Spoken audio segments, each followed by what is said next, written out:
Formula जो पढ़ लेते हैं, पृष्ठीय क्षेत्रफल और आयतन। पृष्ठीय क्षेत्रफल और आयतन जो आपको एग्जाम से रिलेटेड है, और ये आपको अगर फार्मूले याद हैं तो पूरे क्वेश्चन क्या हो जाएंगे, बन जाएंगे। मैं पूरे समझाता हूँ, ठीक है ना।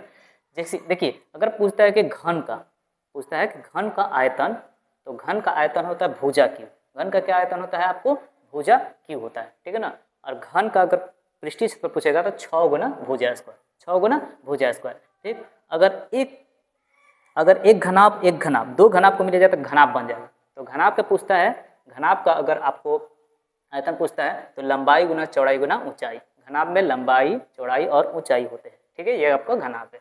अगर घनाभ का कुल पृष्ठीय क्षेत्र पूछता है तो 2 into LB plus BH plus HL होता है। इस तरह से बेलन अगर पूछता है कि बेलन का आयतन, तो पाई आर स्क्वायर, ये आपको ये होता है आर, ये दोनों आर होता है और ये एच होता है। तो बेलन का आयतन पाई आर स्क्वायर एच। और बेलन का अगर कुल पृष्ठीय क्षेत्र पूछे तो 2 पाई आर स्क्वायर एच, ये भी होता है 2 pi r into r plus H.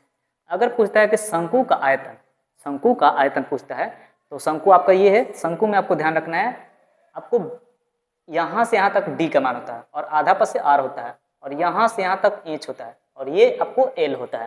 तो आपको ध्यान रखना, कभी कभी ऐसा देता है कि एच देता है और आर देता है, तो एल निकालना पड़ता है। तो एल बराबर under root h square plus r square. तो देखिए, शंकु का आयतन होता है 1/3 पाई आर स्क्वायर एच।